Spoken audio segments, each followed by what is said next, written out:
Action. So guys, this is what we're going to accomplish today. What we're going to do today is we are going to lay a firm foundation for the conversations that we are going to be having for the rest of the year. Now, if you've taken physics, we haven't done AP physics here for a while, so it would just be probably physics with tech, which is a great class. But guys, if you've taken physics, some of the stuff that we are going to talk about over the coming days is going to be familiar but reversed, okay? And this drove, I don't know if you know this about me, that I have a degree in chemistry but a minor in physics. I don't know if you knew that or not. Did I tell you about that? That actually when I student taught in physics, not in chemistry. I student taught in physics, and I found it, well, I did a little bit of both, but predominantly physics. And I found teaching physics so difficult that when I moved to the state of Utah, I didn't let the Office of Education know that I had a minor in physics, because if I had a minor in physics, they could force me to teach it. So I actually didn't report my minor to the state so that they could only have me teach chemistry, because I didn't like teaching physics because it's really hard. But guys, here's the thing that's going to make you a little schizophrenic when you start, if you've had have you taken physics? A few of you? Okay, we need to talk. Okay, so guys, one of the important things that we're going to talk about in the coming days is system and surroundings.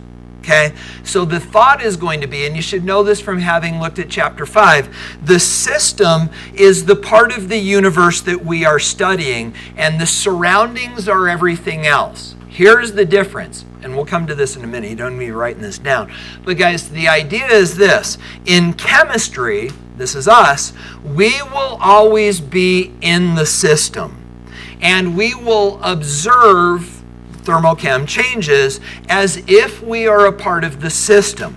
The difference is this. In physics, where do you place yourself? The surroundings.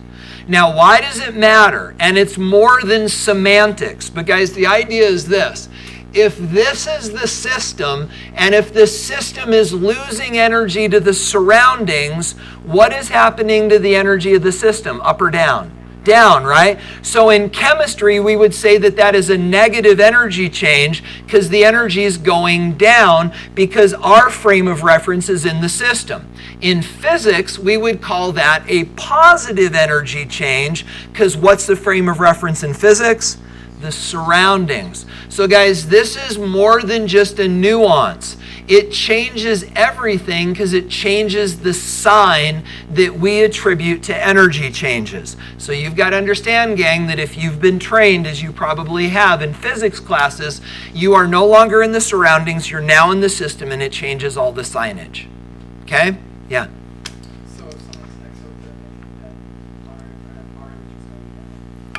Yes, and I would think that in physics, and it's been a while, when you talk in physics about exothermic, the idea is it's still losing energy, right?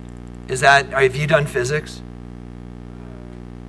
You were in the class, but you don't remember. So let's just say yes and not confuse it. So if something is exothermic, we are looking at the system and it is losing energy to the surroundings. And this is going to be in the notes, well, when we do Hess's law. But the idea is that if something's exothermic, the energy change is understood to be negative because exo's giving out energy to the surroundings, so the energy of the system goes down. Yep. Is that okay? Okay. Are we okay? That was a great connection. All right. So guys, here's the way this is going to roll. Frankly, this is going to feel like you're drinking from a fire hose. It's going to be a bunch of definitions, a bunch of like related but unrelated ideas. What is energy? How do we measure it? What are the different kinds? All of these unrelated little things that are going to be floating around, and you're going to be writing them down furiously, asking questions if you need. And then when it's all over, you're going to be going, holy smokes. How does this all fit? And then, guys, what we're going to do at the very end of the day is we're going to do this little activity. Well, it's not an act. We're going to do this little thing together. And you're going to find out that it all sort of comes together. And you're going to go, oh, yeah, okay. That's how it all fits together. Okay? But guys, understand this is going to be fast and furious at first. So here we go. So thermochemistry. If we're going to study it, we may as well understand what it is. So guys, what does thermo make you think of? Heat, right? But guys, you got to understand that it's actually too narrow. Well, for now, it's too narrow of a definition. Thermo does mean heat, but you've got to understand that heat has an evil twin called work. And together, heat and work make sense, but later we'll get rid of work. But guys, for now, we are going to say that thermochemistry is the study of energy changes as they affect chemical reactions. And I am excited to report that I looked it up, and affect is in fact the verb form. Effect is the noun form, and that's the right one. Because when I originally wrote this, I said, as they effect chemical reactions. And then I went, I don't think that's right. And I looked it up, because I'm smart.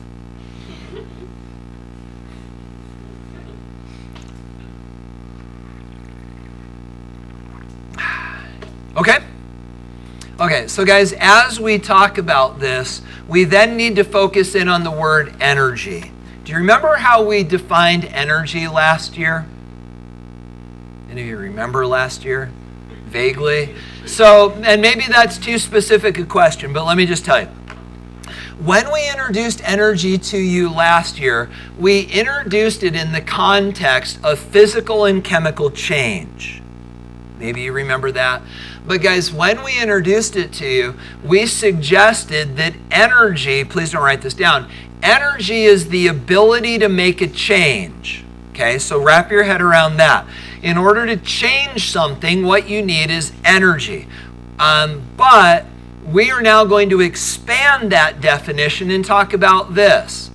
What can you do to change something? So we understand that energy is the ability to make a change. And that's still true. We're not contradicting that, but we're expanding on it. So guys, if you want to change something, and this is sort of a deep thought, if you want to change something, how can you change it? What can you do to change something? And guys, there's only two answers. Maybe you picked this up in the unit. What are the two things that you can do to something in order to change it? You can heat it up, or, hold on guys, focus. You can heat it up, or you can do work on it. And we'll talk more specifically about those in a minute. But guys, energy is defined as the ability to do work or transfer heat. So guys, think about this in the context of your body. Where do we get our energy from? Food, right? How do we measure the amount of energy in our food? In calories. But guys, that's all our food is. Our food is the substance that gives us energy. And what do we do with that food? Well, one, we use it to keep ourselves warm, and two, we use it to do work. And guys, that work could be physically moving ourselves or other things. It could be cellular work that's necessary to keep our body functioning and growing. But guys, that's it. Bottom line is energy is the ability to do two things, work or transfer heat. And that's it. And guys, the other interesting thing is, and this is not oversimplifying it, that's the only thing we can do to change things. If we want to change something, whether it's change a desk, change our environment, change anything around us, the only two avenues that we have to affect change is either to heat something up or to move it around, to transfer heat or to do work, and that's it. It's interesting, guys, where you think about it, where think about all the changes that you can think of, from the silly examples I gave you last year, from ripping paper to burning paper to all the chemical reactions we've looked at, all of the different physical and chemical changes we can think of, because they all come down to work and heat. That's it. And this is not a dumbed down list. I think it's kind of cool that in this crazy, complicated universe that we live in, there's only two ways to change something, and that's do work or heat it up or cool it down, opposite direction, because that's it. That's kind of cool. Yeah. So mixing two chemicals is Well, it depends on what your system and surroundings is. And that's where this conversation, if you didn't hear what Everett said, he said, so mixing two chemicals together is doing work. And so we could track work through that whole process. So when we pick up the test tubes, that's work. When we pour, that's work. Once these things have actually poured out, we can talk about gravitational energy and what causes those to fall. But then when they get together, assuming they react without us having to do something to them, then as that reaction proceeds, they're actually doing work on each other and potentially releasing energy in the form of heat. But all of those changes can all be reduced to either work being done or heat being transferred. Yeah, isn't that crazy? It's really pretty cool. I think it's neat. All right, so guys, now let's talk about types of energy. And please, gang, don't hesitate to ask questions as we get into this. Yeah? So, essentially, there only be one type of, like, energy, like, no, not type, I mean, like, things that energy does. Yeah. And, like, just how it works, because if you think about it, when down on the atomic level, when you're heating something up, all of the atoms they're just moving around faster. Essentially, they're moving. Yes, but but we still draw a distinction between the two. And guys, I don't know if you heard what Spencer said, but it's an interesting point, because if you think about what, and this is where we get into some subtleties, he's saying, isn't heating something up just making the molecules move faster, which was really a form of work. So the distinction is this: heat is the process of speeding them up. So transferring heat is the process of speeding them up. And now that they're moving faster, we think of that as temperature. But temperature and heat are not the same thing. So heat is the thing that speeds them up, and then temperature is our way of measuring that they are in fact moving at different speeds. So heat is the transfer, temperature is the result of it. You could think about it this way: lifting is work, altitude is the result of work being done. So when we think about work, we're thinking about moving something, and then the result of that, in this case, we can measure as altitude. But they are, in fact, distinct processes. And what you're going to find out later, and guys, this is where this is headed, we are actually going to figure out a way to exclude work and focus only on heat. And so it's important that we keep them separated. Is that okay? All right. So guys, I think you probably know this. Let's make sure. What are the two types of energy? No. That's how we change, and that's important. I'm glad you said that, Caleb. So guys, you got to keep this straight. How do we change energy? Work or heat? But those are not the two types of energy. And guys, this is why we're spending a day doing this. So please, as you're engaging in this, work these things out in your head. So when we talk about how we change energy, that's work or heat. But what are the two types of energy? Kinetic and potential. Is that okay? So let's put this all together in a big bundle. So work and heat are the ways that we can change kinetic and potential energy. So an object can have kinetic energy and it can have potential energy. Then how do we change the amount of kinetic or potential energy that it has? Work or heat. Okay? Do you see the differences there? So work and heat are the avenues through which we can change energy. The two types of energy are kinetic and potential. You okay? I told you this was going to feel like unrelated thoughts drinking from a fire hose, right? So guys, that's an important nuance that you've got to get. Work and heat change energy, but the two types of energy are kinetic and potential. So let's do kinetic first. So guys, what is kinetic energy? The energy of motion. Now guys, you need to know how to quantify kinetic energy. This is the equation.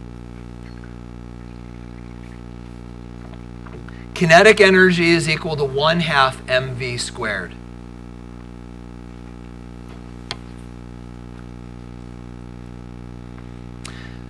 Now, guys, please don't let this be distracting, but I want to give this to you really quickly just so that you're aware of this. We'll talk more about it in the coming days, but let me just give this to you now. So the amount of kinetic energy that an object has can be calculated by knowing the mass of the object and the velocity of the object. We square the velocity, do the math, okay? But let me give you units. Actually, here, I can write them down too.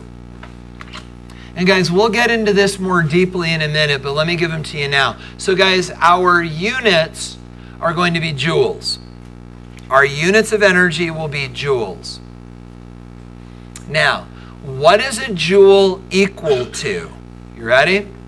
A joule is equal to a 2 kilogram mass moving at 1 meter per second. I know that doesn't mean a lot to you right now, but the thing that you've got to understand, guys, is that if you want to solve for energy in joules, your masses have got to be in kilograms and your velocities have got to be in meters per second. Yeah.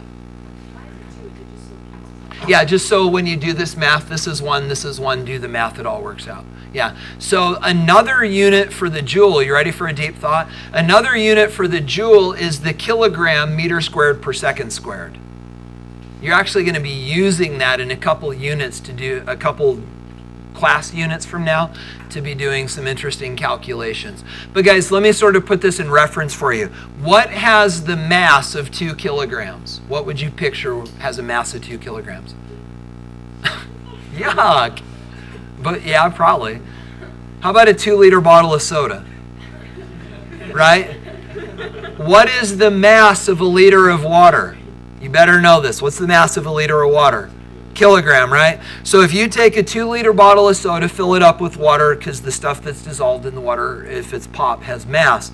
So if you have a 2-liter bottle of water, and if it's moving at 1 meter per second, and if it runs into something, it has the ability to transfer a joule of energy.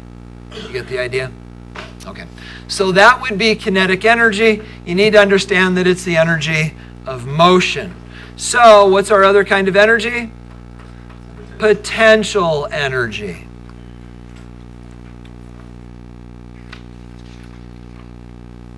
Now guys, this is going to be a little deeper conversation.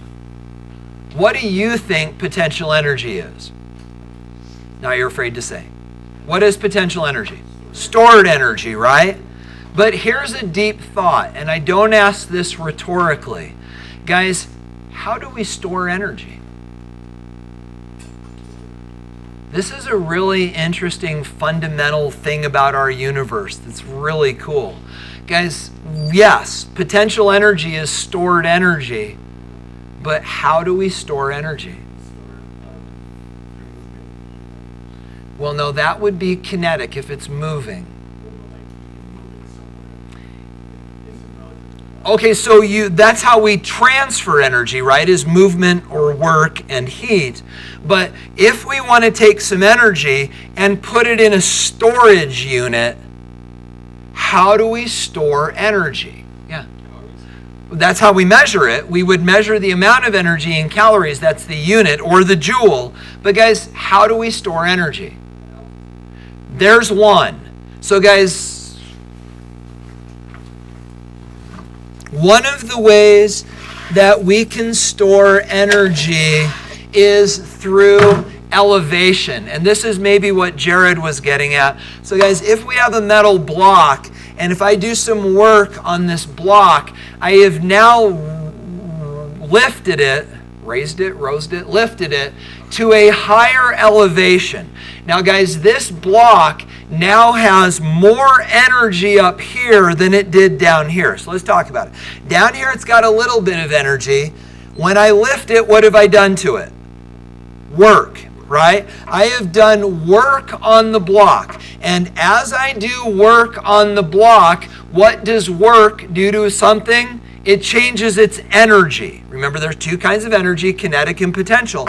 And when I do work on the block, I have changed the amount of energy that it has. It now has more energy up here than it did down there. You okay with that? Why? Why does it have more energy up here? What did you say, Caleb? Altitude or elevation. But guys, why? Gravity. Guys, here's the thing that's crazy about our universe. This is almost something we should teach in seminary because that's really where it more rightly belongs. Seriously, guys, this is bordering on spiritual. You ready? This is really cool. The universe in which we live, the universe that we experience, has only one way to store energy. And I'm not going to feed it to you yet. I'm going to let you think about it because it gets even better. So one of the ways that we can store energy is dependent upon gravity. So now, guys, let's think more universally about this. Where in your daily existence do you find stored energy? Batteries. Where else? Food. Where else? Gasoline for your cars. Where? We'll get there in a couple days. The sun. Where else? You ready for a deep thought? What about Deer Creek Reservoir? That's the storage of energy, right? And we get that energy out as we pass that water through turbines, generate electricity. Because where else do we see stored energy? Food, gasoline, batteries, water at elevation similar to our block at elevation. Here's the question.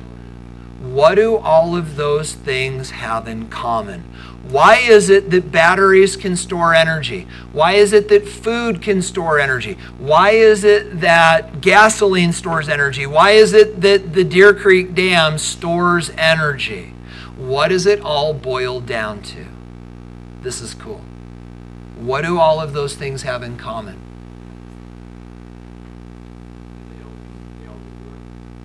No, because work is a way to transfer energy, yeah? They all have getting closer, but not quite. What's the thing they all have in common? And guys, you're going to hear it, and you're going to initially be a little let down until you allow your mind to wrap around this, and then you're going, wow, this is pretty interesting. But, okay, gravity, but that doesn't explain food or gasoline or batteries. Guys, the common thread to all of this is attraction. The only way to store energy in this universe is through attraction. That's it. The only way to store energy in our universe is through attraction. So how does this work? Well, guys, let's look at all of our possible scenarios. So let's take, for example, Deer Creek Dam. How is Deer Creek leveraging attraction in order to store energy? We've got gravity pulling on the water. If we can hold that back, we are now storing energy. And when we allow gravity to have its way with the water, then that energy that is stored up there due to, as Caleb said, its elevation, we can then leverage to create electricity. What about batteries? Well, guys, how do batteries work? You may or may not know this, but if this is a AA, CD, doesn't matter. If it's a battery, guys, these batteries have got a negative end, and these batteries have got a positive end. And what is it that makes the end down at the bottom negative? It's got a bunch of electrons. Guys, there's a bunch of electrons down here. And so down at the negative end of the battery, and it's actually spread all throughout the battery in layers, but this is an oversimplification. Guys, down at the negative end of the battery, there is a bucket load, a pant load of electrons. And when you attach a wire to this, and then maybe a light bulb, and do this, what happens when you complete that circuit? The electrons travel from the negative end through the light bulb to the positive end, but why does that happen? And the answer is there's something at the positive end that attracts the electrons and pulls them through the wire, creating a current. So the thing that allows a battery to function as a battery to create current is an attraction between the negative end and the positive end, and that causes the electrons to flow. Get it? So now, go ahead. So in a battery, why don't, if electrons here, protons here, why don't they just automatically come together? It's not protons, but this is actually typically positive ions. It's not just protons, but the reason is there's a barrier between them. If you've ever cracked a battery open, there are alternating plates, and those alternating plates are separated with little pieces of cardboard sometimes. They actually create a barrier that keep them from just jumping between. That's why you don't want to let batteries get hot, because when they get hot, those barriers break down and they do go directly from one to the other. They short circuit, release a lot of heat, and catch on fire. So yeah, but that's why you can't let them come into contact. So guys, you ready for this one? What about food? Where is energy stored in food and gasoline? Chemical bonds. Now guys, how do chemical bonds work? Think ionic bonds. How do they work? Attraction between what? Positives and negatives. How do covalent bonds work? Yeah, sharing, but how does it work? Well, guys, the way that it works is we've got the positive nuclei, say that this is hydrogen and this is oxygen, and then down here is another hydrogen, and we'll say that this is water. So guys, the idea is that when we share electrons, we end up with this shared pair of electrons. We call it a region of increased electron density. We end up with a shared pair of electrons in between the nuclei. And this nucleus is attracted to this, and this nucleus is attracted to this, and we call that a covalent bond. And then over here, this is attracted and this is attracted, and there you've got the two covalent bonds in water. But again, that allows us to store energy, and it's all because of attraction. Do you get the idea? So guys, the bottom line is this. What do all energy storage, potential energy sources have in common? And you want to write it down. It's all about attraction, and it's all about position. It's position, and then given position, energy is then stored relative to an object's attraction for other objects. So guys, if you've got hydrogen atoms in one balloon and if you've got oxygen atoms in another balloon, you're not storing energy in there because you haven't allowed them to bond together. It's when the hydrogens and the oxygens are brought together and bonded that they can then store energy.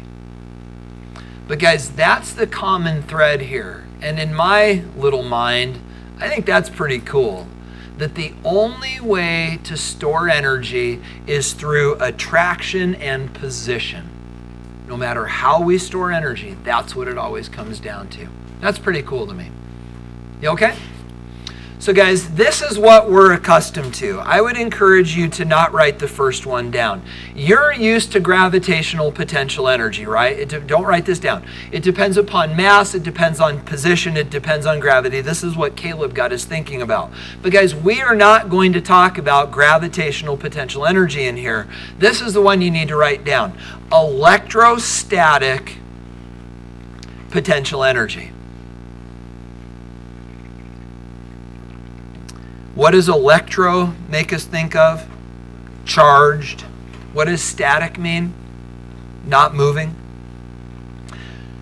And guys, when we think about electrostatic forces, we are thinking about the attraction between charged particles. Now, these charged particles, if they're protons and electrons, lead to covalent bonding. If they're ions, they lead to ionic bonding. But guys, in a chemistry setting, our frame of reference for potential energy is energy stored in bonds. And that type of potential energy is electrostatic potential energy. And that is the result of positives and negatives attracting each other, whether that's ions for ionic bonding or protons and electrons for covalent bonding. It's all about attraction. Guys, our entire universe comes down to attraction. If protons and electrons didn't attract each other, none of this would exist. That's pretty crazy. But you ready for a deep thought? Why do protons and electrons attract each other? We don't know.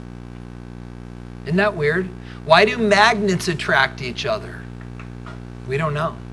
Why do masses attract each other? Gravity. We don't know. Isn't that weird? We have ideas, but fundamentally, we don't have real concrete answers to some of the most fundamental questions that we can ask. Why do things attract each other? Our entire universe depends upon it, and we don't have real super solid answers about why. Isn't that weird? That combined with the fact that we can't find 60% of the mass in this universe makes me think we're not as smart as we think. Did you guys know that? That we can only account for 40% of the mass in the universe. You guys have heard of dark matter? We don't know where it is, what it is. We think it may actually have reverse gravity that pushes things apart rather than pulls them together. We don't know. I think that's pretty cool. But anyway. Yeah, or frustrating. Like you don't know. Yeah. And that just Yeah, we fundamentally just, we just don't know. Okay, and then guys, the last one, what if we have polar molecules? Intermolecular forces. All right. So guys, here's where we are right now. Work and heat. What do those let us do? Change energy. And you're going to get sick of me asking you this. Get used to it. It's important. Work and heat are how we change energy. What are the two kinds of energy we can change? Kinetic and potential. You good with me so far? Next thing we need to talk about is where Joey got us going a minute ago. What are our units of energy? Now guys, this is going to be our fundamental unit of energy, the joule. The joule is, as I already told you, the amount of energy that a 2 kilogram mass possesses when it's traveling 1 meter per second. Now guys, here's the problem. It ain't very big. So instead of that, many times we will use kilojoules, which is obviously 1,000 joules. Now guys, there's another related energy unit that we are more accustomed to here in the US. So I mean, even in Mexico, they don't. So here we talk about calories, right? But it's interesting, if you go to any, well, here's what you're gonna do. When you go to France, that's where you're going, right? Bring me back a candy bar that actually has the caloric in, well, the energy amount in it in kilojoules. Would you do that? Okay. Yeah, and guys, I should have done this because I go to Mexico every couple of years for vacation. Even in Mexico, this is the way they do this. Not even in Mexico, but everywhere but the United States. They don't think in calories, they think in actually kilojoules. But guys, let's talk about the calorie because this is what we know. The calorie is defined as the amount of energy needed to raise 1 gram of water's temperature 1 degree Celsius. This has always been confusing to me. Not because I don't understand what it means, but grams and degrees Celsius are all metric units, right? So technically, the calorie is a metric unit. And why do we use it in the US if we've been willing to turn our back on all other metric measurements? Well, thankfully we don't use the British unit, which is actually the BTU, the British thermal unit. We use the calorie. But guys, the calorie is the metric unit. The joule is actually the SI unit. We're going to use the joule. But guys, this is the relationship. 1 calorie is equal to 4.184 joules. Now here's the thing you got to understand, guys. When you look at the energy content of a Snickers bar and it says 250 calories, that is not this. So if you could take a Snickers bar and grind it up into a powder and light it on fire, and you know that's how they figure out the amount of energy in a Snickers bar? Yeah, it's called calorimetry. We'll talk about it in the coming days. Yeah. Yeah, that's actually how they do this, guys. But here's the idea. So if you understand what a calorie is, think about this. If a Snickers bar contains 250 calories, how much energy is that? Well, in theory, you could take a Snickers bar, grind it up into a powder, light it on fire, and if you had 250 grams of water, so imagine 250 milliliters, 250 milliliter beaker. If you put 250 grams of water in a beaker, and if you ground up a Snickers bar and lit it on fire, that should be enough energy to raise the temperature of those 250 grams of water 1 degree. Does that make sense? That's not the case, though. Guys, that is not the calorie that is on our Snickers bar. The calories that are on our Snickers bar are not these calories. They are actually dietary calories, which are kilocalories. So when you eat a Snickers bar, you are actually consuming 250,000 calories of energy. So guys, in theory, if you grind up a Snickers bar, you should be able to take 250,000 grams of water, burn the Snickers bar, and raise all of that water's temperature 1 degree Celsius. Now guys, how much water is 250,000 grams? It's 250 liters.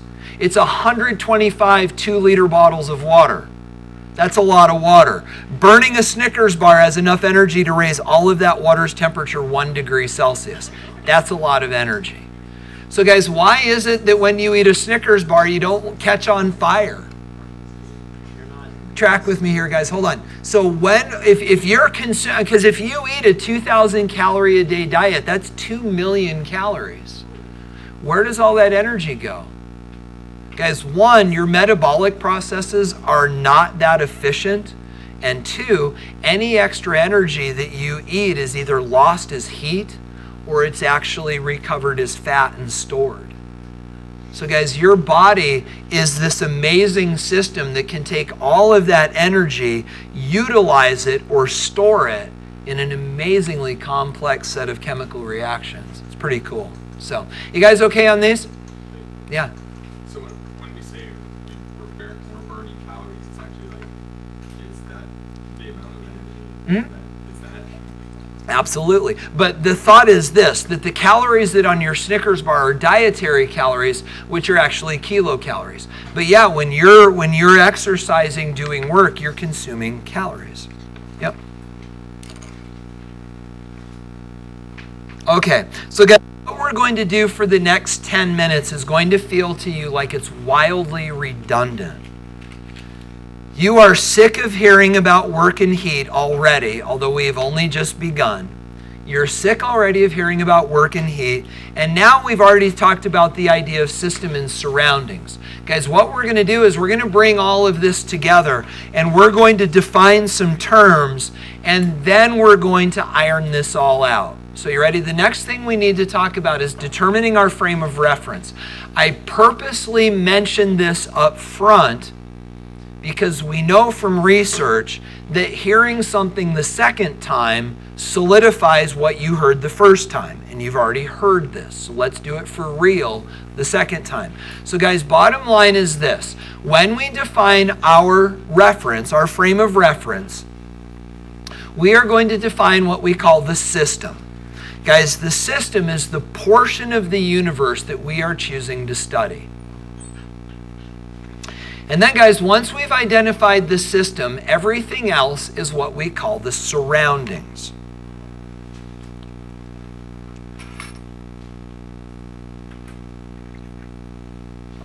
Now, we talked a while ago about the idea that we will always be in the system, and that's true, but we're not going to talk about that quite yet.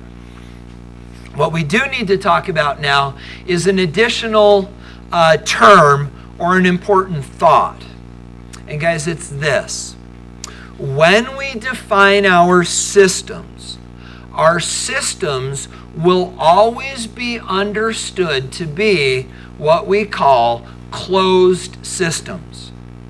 Guys, this is a universal term. Use it in homework. Use it on the test. Use it on the AP test. When you talk to a chemist and tell them, I am understanding that this system is a closed system, they will immediately know what you're talking about. So what is a closed system? Guys, by definition, a closed system is a system in which energy can be exchanged with what? The surroundings, but matter cannot. And guys, all systems that we are going to talk about in this class will be closed systems. Energy can get in and out of a closed system, but matter cannot. Yeah. So here's the problem with an open system. In an open system, well, you know what? Rather than tell you, let me bring it to you back as a question. So in a closed system, the mass of the reactants and the mass of the products will always be equal, which is a support of what law? Conservation of mass, right? But here's the problem. If we don't have a closed system, so say for example, maybe like the reaction that we just did in lab that produced the hydrogen sulfide gas that made us all nauseous. Okay, so you took the sodium sulfide, you took the hydrochloric acid, you reacted them together, and the reality of it is that was not a closed system. The hydrogen sulfide gas went away, and as it goes away into the surroundings, into the room, we can no longer account for it. We don't know its mass, we don't know its energy, it's gone. And so in an open system, the law of conservation of mass breaks down. We know the mass really isn't gone, we just know we can't get it back because now it's out in the room.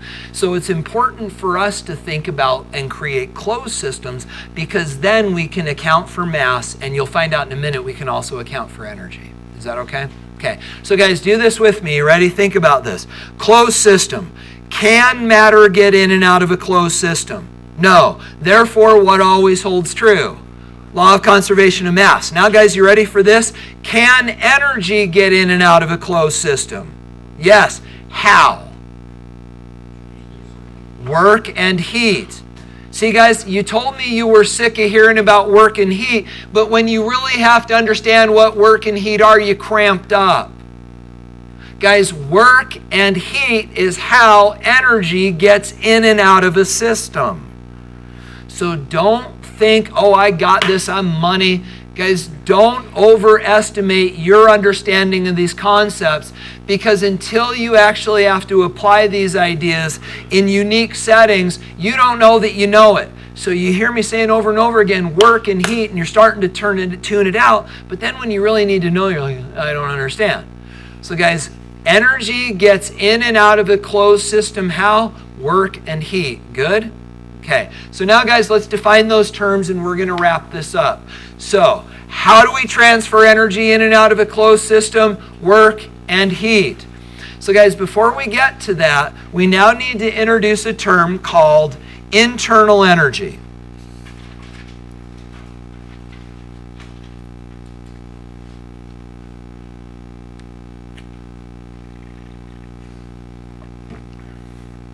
So guys, let's talk about this before we start talking about how to change it.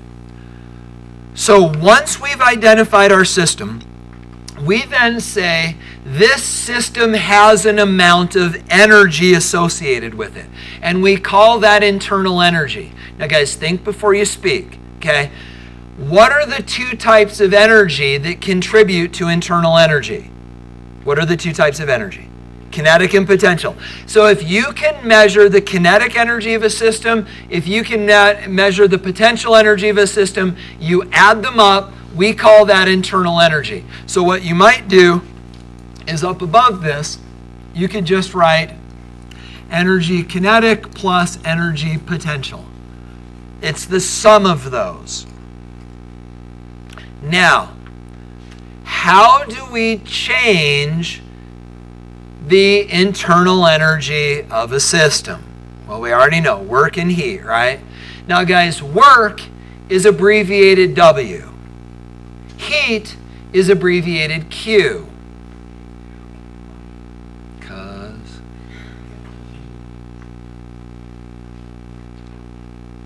So guys, now what we need to do is we need to define what these are. So you ready? Work.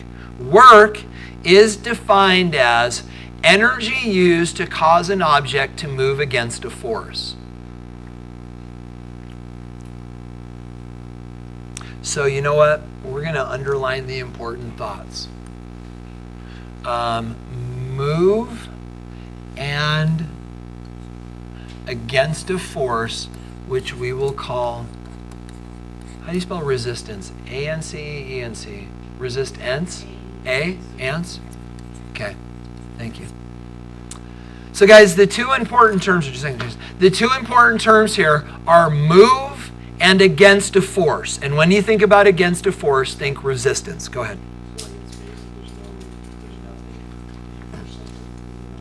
Well, you have to be careful because there is inertia. This is why I hated teaching physics. Seriously.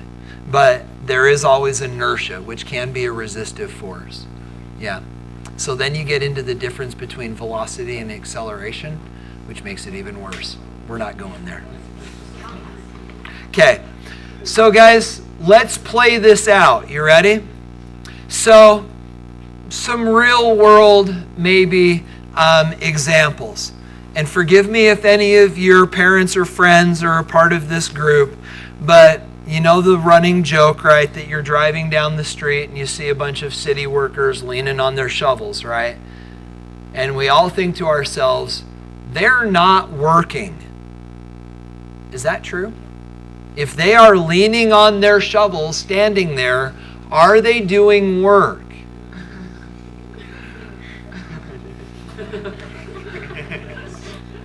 I would propose no, they're not. Why not?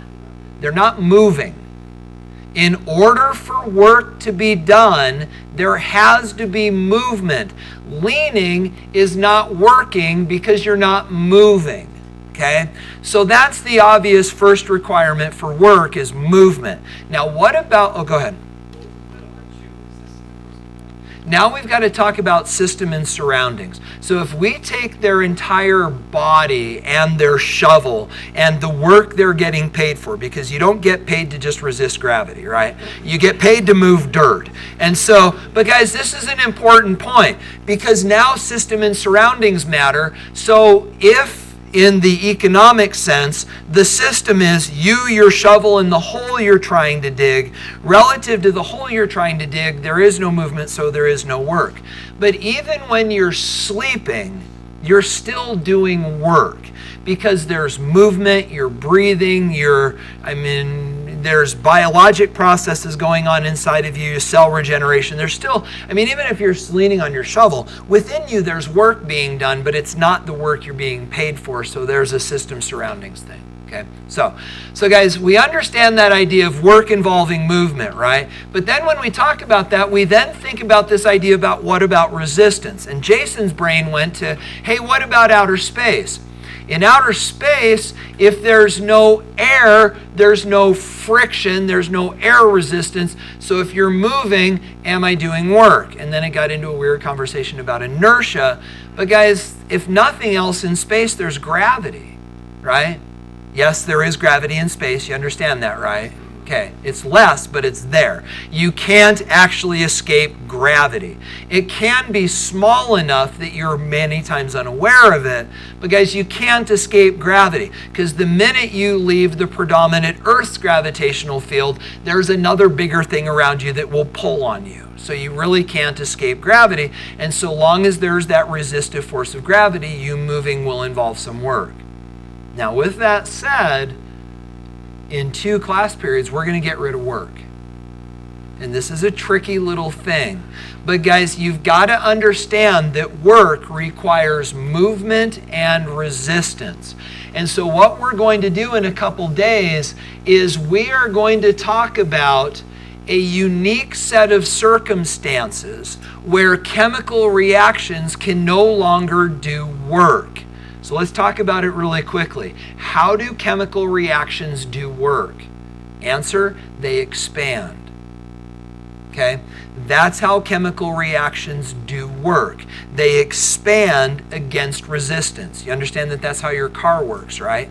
That when you put gasoline in your car, inside the combustion chamber of your car, inside the cylinder, the gas and the air mix and it explodes. And when it explodes, it expands. And as it expands, it pushes on the piston, which through a long series of things makes your car move. So guys, it's that expansion of the gas and the oxygen as it reacts that allows that gas to do work to push your car. So guys, all chemical reactions do work through expansion.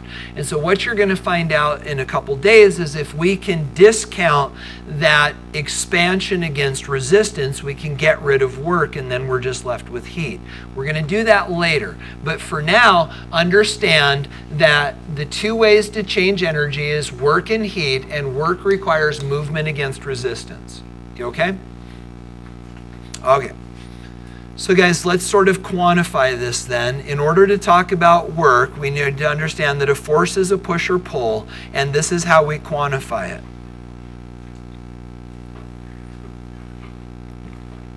And then guys, let's just round this out. Heat is the transfer of energy from a hot to cold substance. And guys, heat always travels hot to cold. It's a fundamental principle in our universe. Heat always goes from hot to cold and not cold to hot. So cold is actually the absence of heat.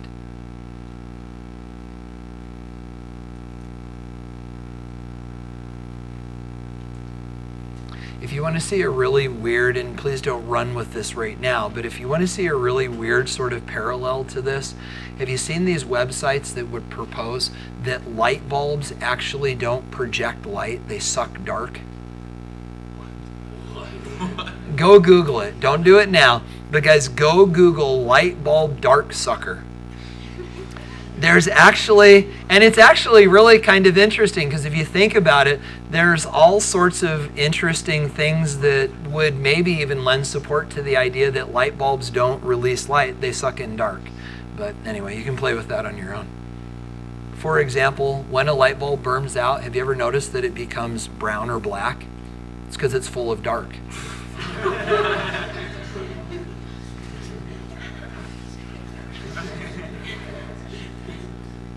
Okay, you guys all caught up with me? All right, here we go. Guys, this is going to come at you fast and furious, so don't blink.